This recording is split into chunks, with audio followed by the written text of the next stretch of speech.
అమ్మా, ఎంతో కష్టం వస్తే గాని ఈ అమ్మవారి దగ్గరకొచ్చి మొక్కులు తీర్చుకోరమ్మా భక్తులు.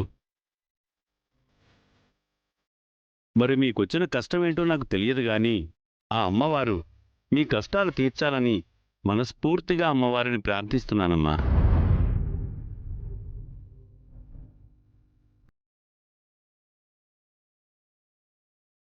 అయితే ఈ అమ్మవారి మొక్కు తీర్చటం అంత సులభతరమేమీ కాదమ్మా.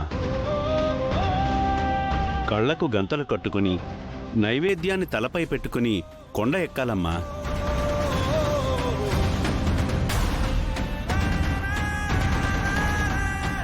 ఎక్కిన తరువాత అమ్మవారి ఎదురుగా నిలబడి కళ్లకు గంతలు తీస్తే ఎదురుగా అమ్మవారు మాత్రమే కనపడాలి.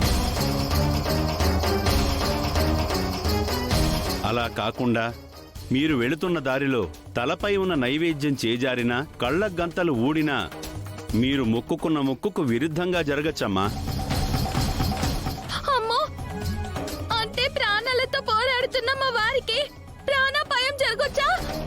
ఆ మాట నా నోటితో నేను అనకూడదమ్మా, కానీ మీ భయం నిజమవుతుందమ్మా. అంత భయపడుతున్న మీరు ఈ మొక్కు తీర్చకపోవడమే మంచిదమ్మా.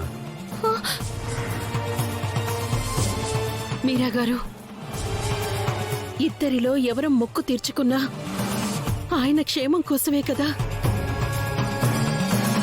నేనా మొక్కు తీర్చుకుంటాను. మీరా అమ్మవారిని దర్శించుకోండి చాలు. దీని ద్వారా మీరేం చెప్పాలనుకుంటున్నారు శారద గారు?